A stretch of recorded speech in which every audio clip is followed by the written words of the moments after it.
Bom, como vocês podem ver, o título desse painel ele já antecipa o principal risco, que é a gente extrapolar o tempo, né? Porque é uma tese. Tá? E nós, como painelistas bem organizados que somos, nos encontramos durante 2 horas para discutir e nos prepararmos para esse painel. O principal objetivo era nos alinharmos em relação ao tema. Nós não conseguimos fazer isso. Né? Nós não nos alinhamos, nós temos ideias divergentes e nós vamos compartilhar essas ideias com vocês. Bom, a primeira questão que eu coloco, e aí já vou passar para a Cláudia aqui, é quais são os principais desafios para que a gente possa chegar nesse perfil de risco exclusivo, próprio de cada empresa? Quais são os desafios que a gente encontra para atingir esse objetivo? Legal, obrigada. Obrigada a todos pela presença. Bom, eu acho que o principal desafio é fazer com que a área de tecnologia, a área de segurança entenda de fato qual é a estratégia do negócio da empresa. Ter essa profundidade de conhecimento mesmo, de saber aonde que a empresa quer chegar, quais são os desafios, quais são os objetivos, qual que é o apetite ao risco e a tolerância ao risco, para que a gente consiga de fato mostrar e traduzir esses riscos que são técnicos para um público executivo, para um público que muitas vezes não está interessado em saber quantas requisições a gente bloqueou nas nossas ferramentas ou quantos casos de esquenta-cartão que a gente teve. Eles querem saber o quanto de dinheiro a gente deixou de perder pelas nossas ferramentas estarem corretamente implementadas. Então, eu acredito que esse seja o maior desafio, na minha opinião. Tori, para ti a mesma pergunta, né? Na busca pela identificação de um perfil mais exato ou mais próximo da realidade da organização, qual ou quais são os principais desafios? Bom, primeiramente, boa tarde a todos. Obrigado por participarem e escutar a gente aqui nesse debate importante. Eu acho que esse tema aqui a gente poderia falar durante a tarde toda. Desculpa, Tori, só um pouquinho mais próximo, o pessoal não está ouvindo bem. Mas tá bom agora? Melhorou? Beleza. Eu acho que a gente poderia falar a tarde inteira sobre esse tópico porque ele é bem abrangente, né? Ele fala, ele aborda a maturidade da empresa, a maturidade dos funcionários, o tipo de negócio. Isso pode ser variado. Mas de um lado positivo é que hoje as empresas tendem a elevar o seu nível de maturidade de segurança de informação junto o time de segurança de informação, né? Eu acho que o time de segurança de informação não consegue elevar o seu nível de maturidade se ele não tiver também um apoio dos executivos. Então, acho que aí eu chego no ponto que eu queria até perguntar para todos aqui, se levantar a mão e confirmar para mim se vocês têm esse tipo de abordagem. Provavelmente tem os gestores de segurança de informação, que é o quanto estamos seguros, a que nível estamos seguros. Acho que praticamente ninguém sabe responder. Alguém sabe responder aqui? Perfeito. E é normal. Eu acho que faz parte dos nossos desafios.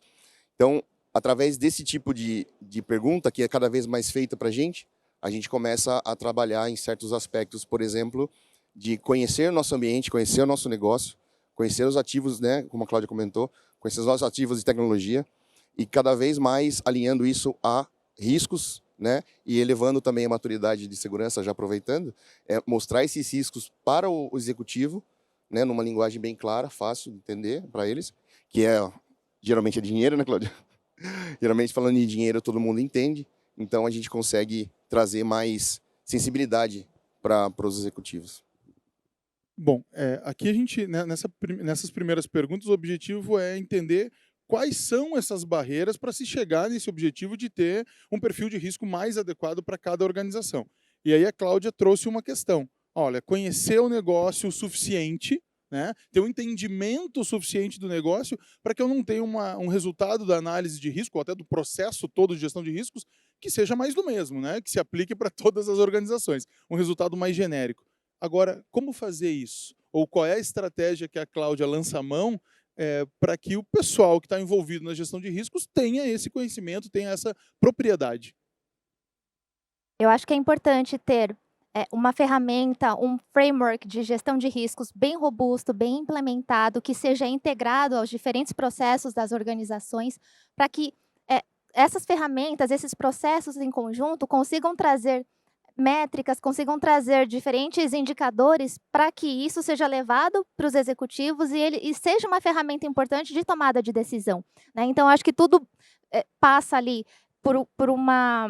precisa ter uma base forte, precisa ter uma base muito bem estruturada para que o board, os executivos consigam ter ali uma ferramenta muito importante para a tomada de decisão, para ver se o perfil do risco da empresa ainda está condizente, se o apetite ao risco da empresa mudou, ou se precisa mudar, né, diante do cenário que acontece. Enfim, quando a gente fala de riscos cibernéticos hoje, apesar da gente ter N riscos hoje que a gente pode mapear aqui, se a gente começar a falar, a gente não termina hoje o painel, mas enfim, o que se fala muito hoje é de risco de ransomware, né? Então, a gente tentar realmente trazer robustez, tentar trazer métricas, tentar trazer evidências que o risco, ele existe. Tem ali, quando a gente fala de risco, é muito de probabilidade e impacto. Quando a gente fala de um risco cibernético, muitas vezes a probabilidade ela é difícil de ser mensurada, né? Porque ela depende de fatores externos. Então, eu acho que tem que ter uma estrutura que permita, pelo menos, o impacto ser minimizado por meio de controles, por meio de tecnologias,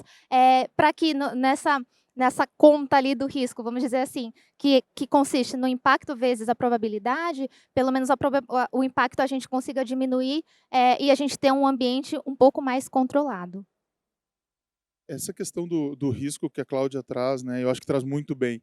O que é a gestão de riscos? É uma ferramenta de apoio à tomada de decisão. Para além de qualquer conceito que nós possamos ter a partir das normas, dos frameworks ou de qualquer outra referência, é uma ferramenta de apoio à tomada de decisão. A gente precisa entender dessa forma, né? E a gente precisa entender que esse processo ele é uma condição ímpar desse processo ser sistemático, ser reproduzível. Então, o resultado que um grupo de gestão de riscos chega, ainda que com uma escala quantitativa de probabilidade de impacto, um outro grupo com esse mesmo framework, com essa mesma empresa, ele tem que chegar num resultado muito próximo, porque a abordagem de gestão de riscos precisa ser reproduzível. Ela tem que ser sistemática ao ponto de que ela seja reproduzível. E aí sim eu tenho uma boa ferramenta de apoio à tomada de decisão. Então, acho que esse é um grande desafio. A gente vem falando sobre isso, a literatura sobre gestão de riscos traz exatamente isso que eu disse há muito tempo, mas a gente percebe muitas organizações com dificuldade de implementar um processo robusto de gestão de riscos, e eu diria mais, né, esse processo de gestão de riscos integrado, um processo de gestão de riscos corporativo, em que security tem os seus riscos, mas ele se comunica com os riscos da corporação. Aí a gente ganha muita força. Né? O que a gente ainda vê em muitas organizações são iniciativas em silos, ou muito incipientes com a gestão de riscos. Né? Ettore, na pergunta anterior, tu trouxeste algumas questões que te parecem ser barreiras para a gente atingir esse objetivo de ter riscos exclusivos. Como contornar essas barreiras? Tu citaste aqui retorno do investimento, alinhamento com o negócio, entre outros aspectos. Qual é a fórmula ou qual é o caminho que o Ettore, como liderança de segurança, segue para responder esse desafio? Boa. Primeiramente, eu dou umas gaguejadas aqui, porque meu foninho tá horrível. Tá chiando no meu ouvido, às vezes eu não escuto o que eu tô falando. Mas vamos lá. E o Fábio me lançou outro desafio, que ele colocou um copo de cerveja bem na frente da cadeira aqui, e eu tô palestrando e olhando pro copo. Então, dá uma desconcentrada. Depois a gente toma uma junto. Bom, vamos lá. Eu acho que nesse processo todo tem vários desafios, né? Eu acho que não existe uma receita pronta. Acho que a gente tem que, dependendo do negócio, dependendo do apetite, como a Cláudia falou, o apetite de risco da empresa, é óbvio que para a empresa conhecer o apetite de risco ela tem que conhecer os riscos e quanto custa para mitigar esse risco. E é um desafio grande também. Eu já lancei na primeira pergunta, né? O quanto estamos seguros, né? Agora eu lanço outra pergunta. O quanto de prejuízo tomaremos, né? Ou o quanto de ROI teremos se a gente implementar essa mitigação de risco. Então, é um outro fator difícil para o gestor de segurança de informação elaborar e elevar essa comunicação aos executivos. Mas é possível. A gente consegue fazer, não de uma forma 100% assertiva, mas é possível a gente chegar num nível ali perto do que deveria ser um desastre, ou um prejuízo, ou uma recuperação, para a gente poder avaliar como que a empresa vai assimilar isso, quanto ela quer. Outro ponto importante, eu acho que, outro não, né? Tem vários, mas um aqui que eu estou lembrando eu mencionei anteriormente, sobre tecnologia, a gente tem que conhecer o nosso parque tecnológico, conhecer os produtos que estão alinhados àquela tecnologia, para poder proteger ou ter um plano de recuperação de desastres pontual, né, certo? Porque levar riscos para o executivo é fácil, né? O problema é levar soluções também. né? Você vai levar só risco, risco, risco, mas e aí? Quem que vai resolver? Então, se o gestor de segurança de informação se colocar nesse alinhamento com o negócio, com o produto, é muito mais fácil, a gente consegue muito mais caminhos abertos para conseguir evoluir com os temas. E por último, apoio do border, né? Apoio do executivo. A gente pode levar um mega trabalho bonito com relatório de riscos, apontando todo o nosso parque tecnológico, pessoas, processos e tudo mais, mas não tem atenção devida dos executivos e não é o momento da empresa ali partir para esse nível de evolução. Então, vem do gestor, né, de segurança de informação, poder entender e sintonizar isso, né, com o dia a dia dele, né, com a necessidade da empresa. Então, esse alinhamento é muito importante, esses itens são muito importantes, mas sempre levando em consideração que o border está com você ou não. Aqui a gente tratou de uma série de questões que são extremamente complexas, né? A Cláudia, na fala dela, mencionou a questão do apetite de risco. Como que uma organização define o seu apetite de risco? Isso tem muito a ver com a natureza da organização, né? E essa é uma decisão do board, né, Cláudia? É uma decisão que vem de cima, né? Um pouco da tua experiência sobre essa questão. Como que o board define o patamar de aceitação de riscos? Eu acho que depende de uma série de fatores. Eu acho que essa definição, ela vem muito dos insights e dos inputs que as equipes trazem para o board, obviamente, né? Um pouco daquilo que a gente já comentou anteriormente a ferramenta gestão de riscos, os relatórios de gestão de riscos é um fator crucial para que o executivo tome a decisão. Não, ok, estou entendendo aqui o quanto eu estou propenso, o quanto eu estou disposto a aceitar este risco, o quanto eu estou disposto a perder caso esse risco se materialize, né? E o que eu não posso aceitar no meu ambiente. Então, acho que, de fato, não querendo ser repetitiva, mas acho que a gente sempre cai na questão de ter realmente insights relevantes, ter realmente dados para que os executivos consigam ali mapear o quanto eles estão dispostos a ter ali de apetite ao risco, de tolerância ao risco, versus aquilo que a gente tem de controles compensatórios, para que eles, de fato, façam esse balanceamento. Né? Então, eu acho que um pouco do perfil de risco da empresa surge muito dessa questão do quão visível e o quanto de visibilidade as equipes acabam subindo para o board. O apetite de risco, a definição do apetite de risco, ele é um tópico sempre muito complexo, né? A condução da análise e avaliação de risco, depois que a gente tomou a decisão por uma abordagem qualitativa, quantitativa, ela acaba sendo mais tranquila essa condução. Agora, definir o apetite, ou seja, quanto de risco a organização aceita tomar, né, para si, essa é uma decisão complexa, pelo menos da experiência que eu tive até aqui. É uma decisão que muitos diretores não se sentem confortáveis para tomar, né? E aí precisa um trabalho nosso e provavelmente de vocês também de evangelizar a direção, o board da empresa para compreender a linguagem de risco, que muitas vezes eles não entendem. Acho que esse é um grande desafio.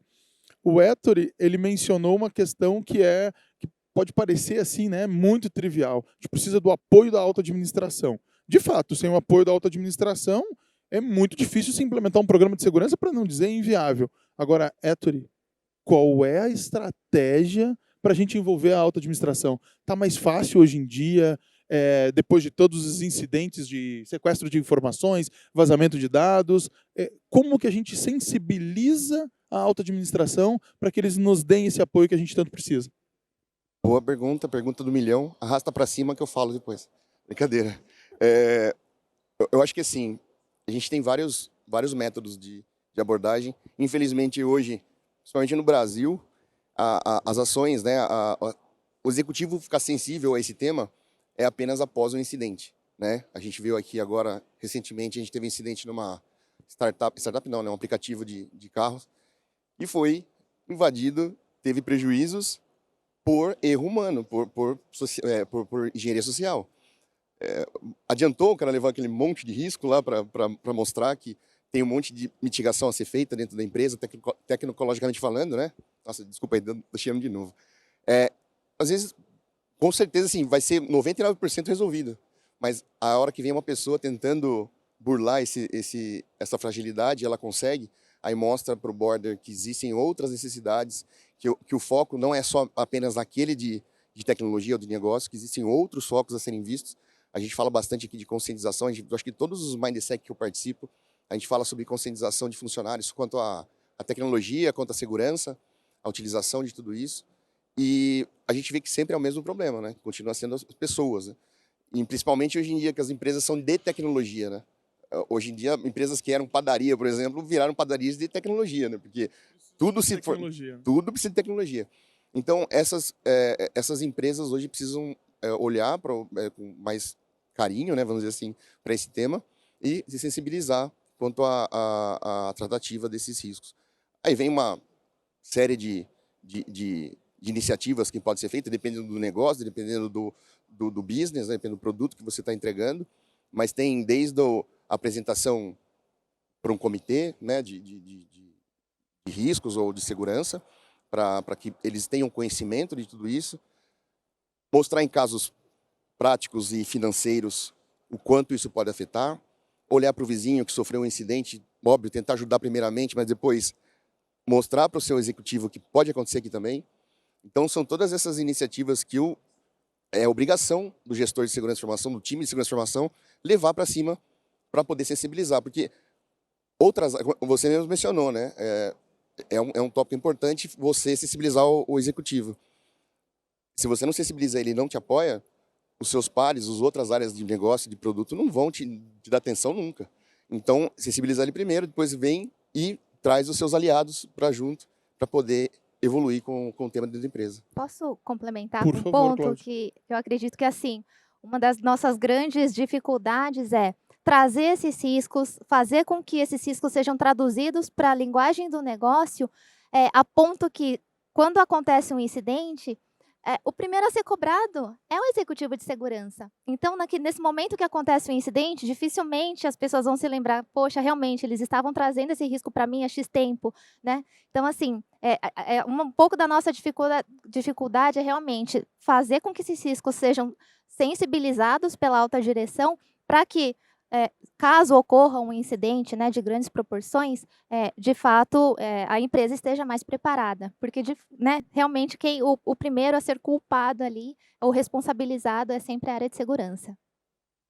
Essa questão de a gente conseguir o patrocínio da autoadministração, ela é sempre complexa. Nós falávamos antes aqui que ainda na cultura das empresas brasileiras, o incidente alheio talvez seja o abre-portas, né, para a gente poder levar esse assunto para o board. Agora, levar a nossa exposição, levar cenários de risco. Eu gosto muito desse exercício do cenário de riscos, né, para quem acompanha aí a ISACA, né, a ISACA tem ali uma abordagem muito baseada em cenário de riscos, que a gente pode compartilhar com a alta administração, mostrando possíveis impactos no negócio. E a Cláudia trouxe antes uma questão que eu acho importante, a linguagem que a gente tem que levar a isso. Nós falávamos antes, ok, identificamos um cross-site scripting numa aplicação crítica. Como que eu levo isso para a alta administração? Porque não pode ser dessa forma que eu acabei de mencionar aqui, né? Então, entender o negócio é muito importante para que a gente consiga traduzir esse risco, né, em termos de impacto financeiro, operacional, legal, né? Acho que isso talvez nos ajude bastante. Outra coisa que aparece na fala dos meus colegas aqui é a questão do inventário. A gente ainda está dizendo que para fazer gestão de riscos, nós temos um problema. O problema é, boa parte das empresas não tem um inventário estruturado. O controle de inventário, a prática de inventário, é uma prática já bastante antiga. E nós vemos empresas querendo implementar SOC e não tem inventário de ativos.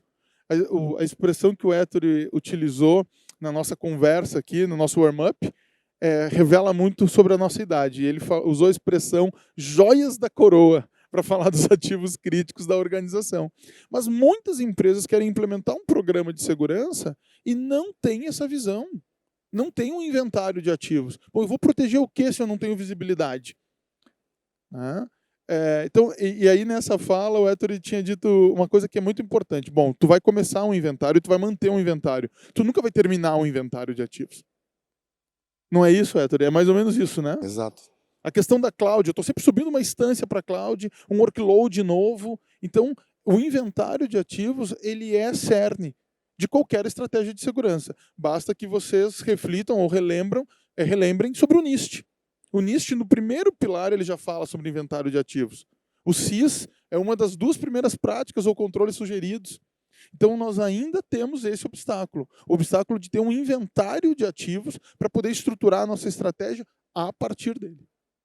Bom, seguindo as questões aqui. Por favor, Héctor. Só complementar, acho que foi bem colocado o que você falou, Léo. E eu queria fazer uma junção com tudo que você falou. Né? Você conhecer os seus ativos, alinhar ele com o produto, como eu falei, né? Porque você sabe qual que é o ativo? Ele é crítico? Mas é crítico para o negócio? Vai impactar o negócio? Vai impactar. Então, já um score maior. Isso tudo tem que estar mapeado. Não é só fazer um inventário de ativos. Você tem que mapear quais são os mais críticos para a tomada de decisão. Então, esse é um fator importante também para a avaliação do risco, para a classificação do risco. Sem esse conhecimento, é uma pesquisa que saiu recentemente no mercado, sem o conhecimento de produtos e de inventário, o gestor de segurança de informação, ele está 67% atrás de um que tem essas informações. Então, assim, quem tem todas as informações e está alinhado com o negócio, está alinhado com o produto, tem conhecimento do seu ambiente interno, ele tem 67% a menos de chance de ter um incidente. Então, é gritante o resultado, né? É forte. Ninguém tem, não é por causa de preguiça.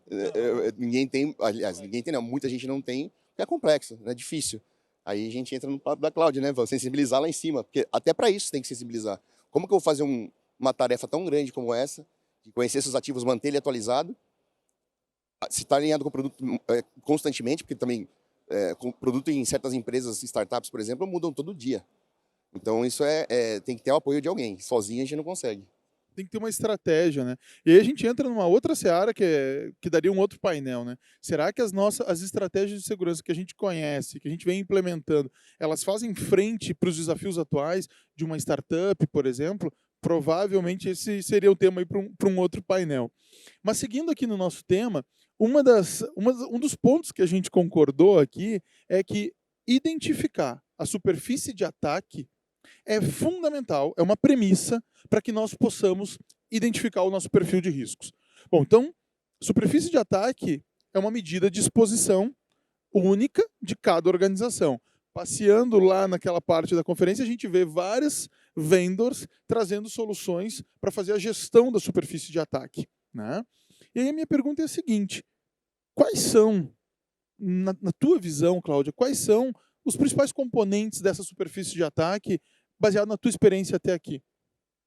Bom, eu acho que muito mais do que falar de tecnologias, a gente viu, né, com a pandemia, inclusive, que a superfície de ataque ela foi muito potencializada, principalmente pelo fator humano. Né? Quantos incidentes graves ocorreram por conta de engenharia social, por conta de phishing? Então, realmente, o fator humano é algo que a gente sempre brinca, né? É o elo mais fraco da cadeia, isso é um clichê, mas continua sendo. A gente teve ali, ainda falando de pandemia, muitas empresas tendo que colocar 100% do seu quadro de colaboradores online, trabalhando de casa, sem ter um tempo de planejamento, sem ter um tempo de colocar uma VPN forte, estruturada. Então, isso acabou fazendo com que muitas máquinas estivessem vulneráveis, as pessoas acabaram conectando de redes que não estavam seguras. E aí, falando muito desse tema do fator humano, acredito que a conscientização é um ponto também que o Héctor já tinha comentado aqui anteriormente, é crucial para que a gente consiga fazer com que esse risco se minimize, né? Ele não vai ser mitigado, a gente não consegue controlar a cabeça das pessoas da mesma forma como a gente consegue programar um sistema e fazer com que a máquina rode ali da forma como a gente quer. O ser humano, ele tem livre-arbítrio, né? Ele consegue tomar as decisões com base em N fatores. Então, a gente precisa, de fato, implementar um programa de conscientização fortíssimo. E aí, a gente estava até comentando mais cedo que é difícil mensurar o quão efetivo foi um programa de conscientização. Por mais que você rode testes de phishing, você rode, enfim, treinamentos, o quanto que as pessoas estão realmente absorvendo e a gente consegue mostrar ali o retorno desse investimento, né? Como que a gente consegue fazer com que esse risco ali esteja mitigado fazendo investimentos em programas de conscientização. Então, Falando um pouco ali da superfície de ataque, eu acho que o fator humano, ele está ainda em ascensão e ele é realmente ponto bastante crucial. O fator humano ele está sendo muito utilizado como vetor de ataque em muitos incidentes. Legal. Então a Cláudia destaca os usuários, né, como um componente importante da superfície de ataque. E tu, Ettore? Concordo com a Cláudia, acho que esse vai ser um ponto eterno, talvez. Eu queria também aproveitar e salientar aqui, né, já respondendo a sua pergunta, na pandemia, né, teve toda aquela mudança que a Cláudia comentou agora, né, da empresa virar a chave, né, do home office. E conversando com meus colegas, eu questionei, porque eu senti isso na pele, eu falei, poxa, mas vocês foram envolvidos no plano de virar a chave para um home office, para a segurança da empresa, para a segurança dos funcionários? A maioria falou que não. A gente é abordado quando a solução já está lá divulgada, que já tomaram a decisão do que vai ser feito, e você vai ter que participar na implementação. Mas a implementação você não vai concordar. Eu falei, mas eu não concordo com essa implementação, né? Aí você tem que arrumar esses problemas que você vai descobrindo durante a pandemia, trocar, como eu falei, né, consertar a asa do avião com ele voando. Né? Tem até um amigo ali da Azul ali que sabe fazer muito bem isso, o JP, João Paulo. E então acho que isso é um problema gigantesco dentro das companhias. Não alinharem antes com segurança de informação qualquer tipo de atividade. Eu falei para você também antes, alinhar com o produto é importante porque eu acho que o tema aqui a gente poderia até inverter depois, né, em algum momento. Eu acho que já está assim em muitas empresas. Mas o negócio, a área de negócio, a área de produto, se alinhar com segurança de informação. Não segurança de informação se alinhar ao negócio. Então, empresas de tecnologia principalmente, né? Elas querem lançar um produto, às vezes elas abordam segurança de informação para ver como é a melhor forma de lançar o produto. Né? Então, acho que isso está mudando, está melhorando, mas ainda tem bastante problema de não envolvimento com o time de segurança de informação. Acho que essa superfície também é uma das importantes. Aí um caminho é o shift left, né? Esse movimento que a gente já conhece bem, né? De tentar antecipar, de trazer a segurança o mais cedo possível para o ciclo de vida do produto, né? Então, eu gostaria de também colocar um ponto aqui. As APIs. Eu acho que a API hoje é um componente da superfície de ataque que muitas empresas não conseguem gerenciar, porque não tem visibilidade das APIs. Se antes nós falávamos de inventário de ativos, tem um componente, um ativo que deveria estar aí, que são as APIs. Né? Então, a gente tem muitas empresas consumindo APIs, mas não tem a devida visibilidade. Tá? Bom, pessoal, eu não sei se a gente tem tempo para perguntas ainda. 1 minuto ou uma pergunta? Uma pergunta, por gentileza. Olha, o Fabião vai perguntar e vai dar uma cerveja pra gente. Bom, boa tarde, Cláudia. Boa noite, quase já, né? Ettore e Leonardo. Sou o Fábio, sou da empresa Bunny. Nós que viemos da área técnica de segurança da informação, para a gente é muito fácil a gente, né, se aprofundar nessas camadas cada vez mais técnicas, né? Como o Ettore mencionou, para a alta gestão, eles querem ver cada vez mais valores, certo? Vocês mencionaram a importância cada vez mais a gente se aprofundar, ter uma gestão de ativos atualizados, né? Da gente ter toda a questão. A pergunta é o seguinte: qual que é a grande importância da gente ter? Como que a gente evidencia isso financeiramente para a gestão, traduzindo? Como que a gente evidencia para eles a questão de financeiro, retorno, né? De retorno financeiro do que está acontecendo em relação aos riscos? Tá. Acho que essa pergunta ela é bem simples, a gente consegue resolver ela numa tese de doutorado. Em 4 anos, talvez a gente tenha resposta para ela. Nós também discutimos sobre ela antes, né? Muitos acreditam que não há uma abordagem para retorno de investimento em segurança. Nós aqui concordamos, eu acho que sim, que há caminhos. Hoje já é possível se fazer uma análise de retorno de investimento, ainda que a gente vai olhar muito para aquela perda que não houve, para a perda que a gente evitou, para o risco que a gente evitou de que se concretizasse. Então, existem sim alternativas para a gente buscar o retorno do investimento em segurança, mas ele ainda está muito focado na perda que eu não tive, no que eu consegui evitar de perdas. E isso é diferente de outras áreas, né? Que estão fazendo um investimento e esse investimento vai trazer, investir 1.000 e eu vou ganhar 3 milhões ou 3 mil. Aqui a gente está evitando que o risco se concretize, que o incidente impacte o negócio. Eu ainda acho que essa é a principal abordagem de ROI que a gente tem em security. Não sei se os colegas concordam. Eu super concordo, eu tenho até um case, eu vou falar rapidamente dele, né? Numa outra empresa que eu estava trabalhando, não na Natura, a gente estava em operação de Black Friday, e aí para o varejo é super relevante isso. E aí, no final da operação de Black Friday, toda a equipe de segurança virando 24 horas ali durante o final de semana, a gente coletou uma série de indicadores. E aí, na hora de montar o relatório, o que tinha nesses indicadores? Tinha o número de requests que foram bloqueados, tinha o número de esquenta-cartão que a gente conseguiu pegar ali no monitoramento, enfim, uma série de bad bots que a gente conseguiu também verificar. E aí, olhando para aquele relatório extremamente técnico, eu comecei a transformar aquilo exatamente naquilo que o Leonardo comentou, o quanto que a gente deixou de perder por essas ações. E aí eu fiz um relatório totalmente focado nesses valores, naquilo que, de fato, quantos milhões a empresa deixou de perder porque a gente conseguiu bloquear X requests por minuto. E foi super positivo.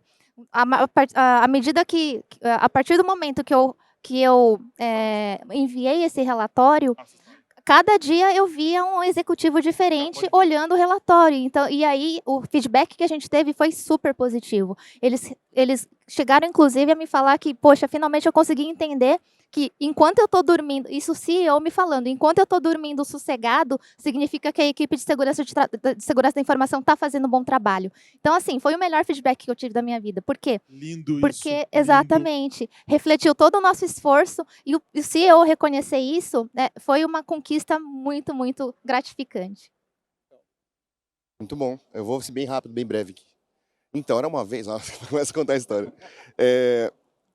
Resumindo simples aqui, só a última mensagem reforçando, na verdade.